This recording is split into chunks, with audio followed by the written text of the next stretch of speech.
So if you're a business owner and you sell things on the internet and you want to sell more things on the internet, this is probably the least sexy thing you'll ever hear. But the key to growth is in the math. Let's talk about that right now.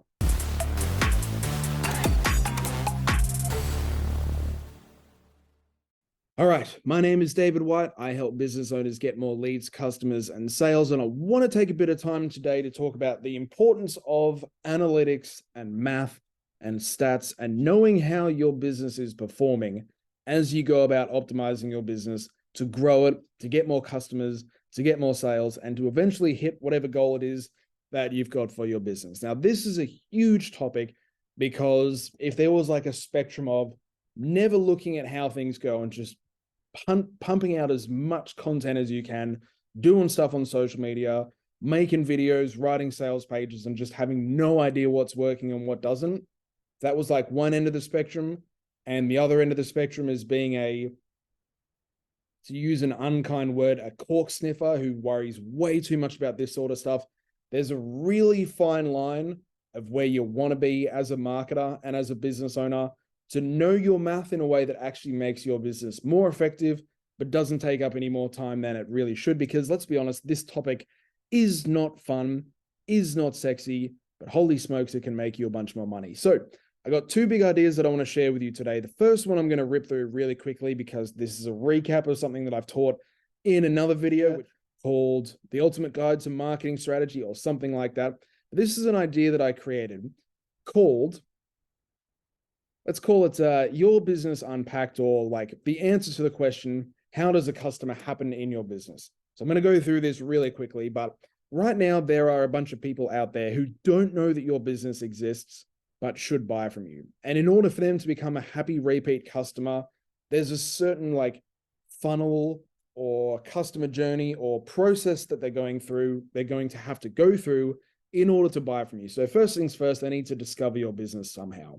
Now, they may do that by finding you on social media if you're active there. They may do that by, I don't know, checking out your YouTube channel and discovering you there if they're searching for things and if that's where you are. Maybe they discover you through blog content or you run ads or something like that, but they discover you.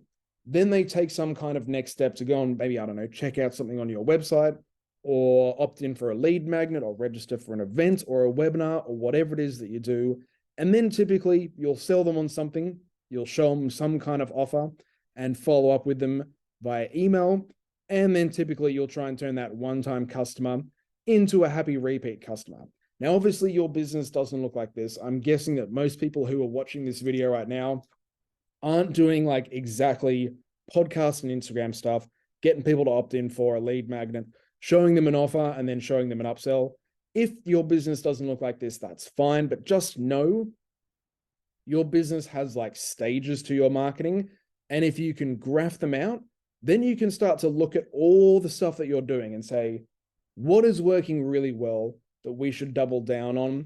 And what's not delivering the kind of results that we should be getting for the hours that we're putting into marketing this business? And how can we tweak that kind of stuff? So if we look at this sort of like, how does a customer happen, your business unpacked graphical journey, for want of a better term, we're going to notice two things.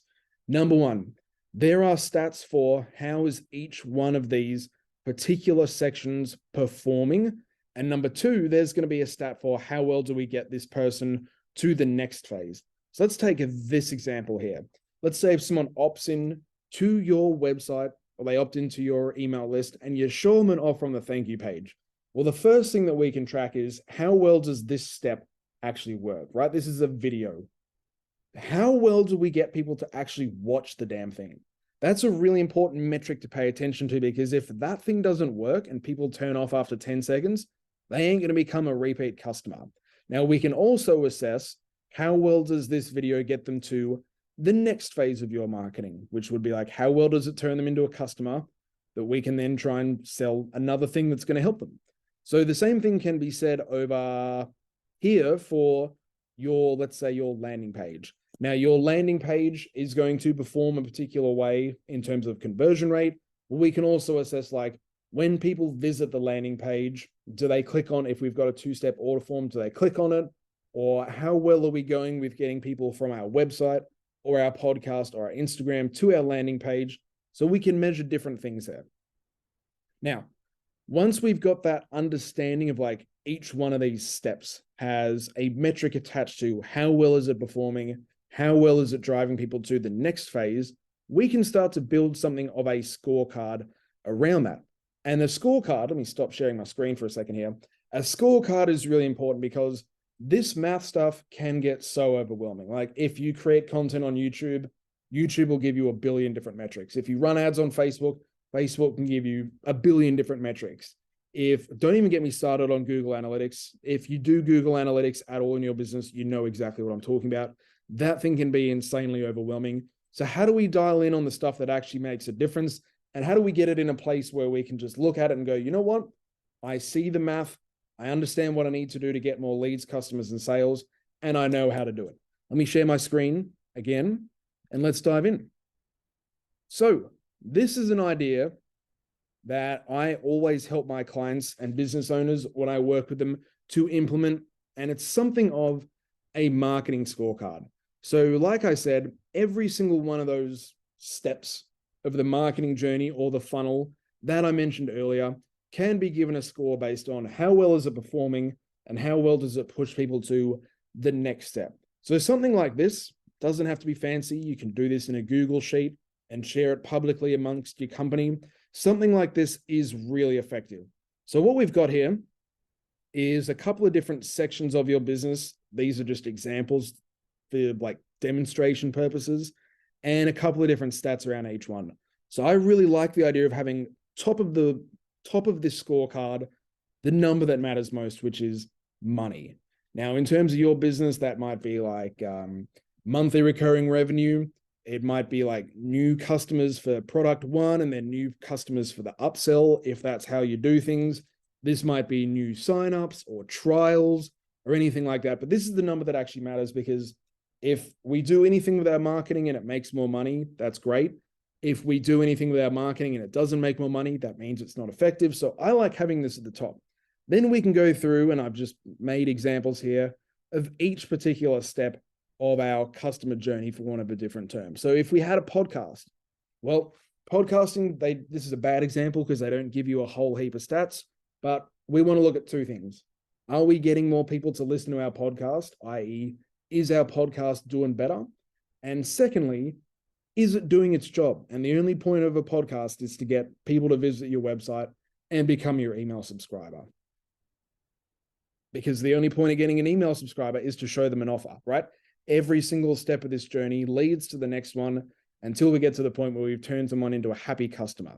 So if we're trying to drive people from our podcast to our website, we want to know like how many people have, well, this says sales page, but I should probably say how many people are visiting our landing page? How well is our landing page converting? And if we look at those sorts of things, maybe we look at number of website visitors and leads per 1,000 website visitors or something like that. We can look at our graph or our scorecard and say, you know what? This month, we did a really good job of turning our website traffic into email subscribers. And we could do the same thing with an upsell offer or a post opt-in offer and say, how many people watched the video? How many people actually went ahead and bought the thing? And we can measure this particular phase, getting someone to buy after they opt in. We're doing a good job of getting people to watch the video, but we're not doing a great job of actually getting them to buy. So let's tweak that sort of thing. Now, this may look like a lot, and I'm going to share something with you here. I believe this so strongly. This may look like a lot, and I get that. But one of the single most effective things that a marketer can ever do, whether that's you marketing in your business or if you have people working for you as marketers, one of the single most effective things that you can do is score yourself at the end of a week of marketing. So let's say if someone's publishing YouTube content for you, or if they're writing email content for you or doing stuff on social media, if they spend a week doing that, and then they sit down at the end of the week and they say, how did I actually go with getting more website traffic? How did I actually go with getting more comments and likes and shares? Or how did I actually go with getting people to open these emails? That's one of the best ways to become a better marketer. So actually writing this stuff out by hand, just doing that is going to make your business better at marketing. But here's what it will allow you to do. You'll be able to take a 30,000-foot view of your business and say, you know what? This particular stat here, this one doesn't seem to be working all that well. We're doing really well with our podcast and it's growing week on week, but our traffic from the podcast is not growing. So we need to do something about that. And you'll be able to sit down and say, you know what? We're at 100 website clicks from our podcast every single week. This thing's growing at 10%. So by the end of the month, let's say the end of next month, I want this number to actually be at 130. So then we can type in here and we can say, we want 130 new visitors to our website from our podcast every single week. And then you'll be able to see as the week goes along, maybe your stats, hang on, what's going on here? Maybe your stats look something like this. You'll be able to track and measure how are we actually going with regards to our target. So we'll have like week 1, week 2, week 3, week 4. I've got this one wrong, but this will be the sum of these numbers. And we'll be able to actually tell, like every single week we were supposed to get 130, but we were closer to like 110. So we might be able to say by the week 3, like, hey, we're off track. We need some help with figuring out different things that we can do with our podcast, or we need to spend more attention to this particular metric and figure it out. Now, obviously, you don't want to be measuring every single one of these things and setting a goal for every single one, because there's only so much stuff that a marketer can do. And there's only so many things that you as a business owner can actually pay attention to. So this is why it's important to look at your marketing from a 30,000-foot overview and say, this particular section right here, this one needs some attention. So I'm going to set a goal for this metric for next month, and we're going to do everything that we can to try and hit that. The stuff that is going really well, like let's say the conversion rate of our post opt-in offer or our ability to generate traffic from social media, we're not going to score that because we're already doing really well. So let's focus our attention and our resources on, hypothetically, traffic from the podcast.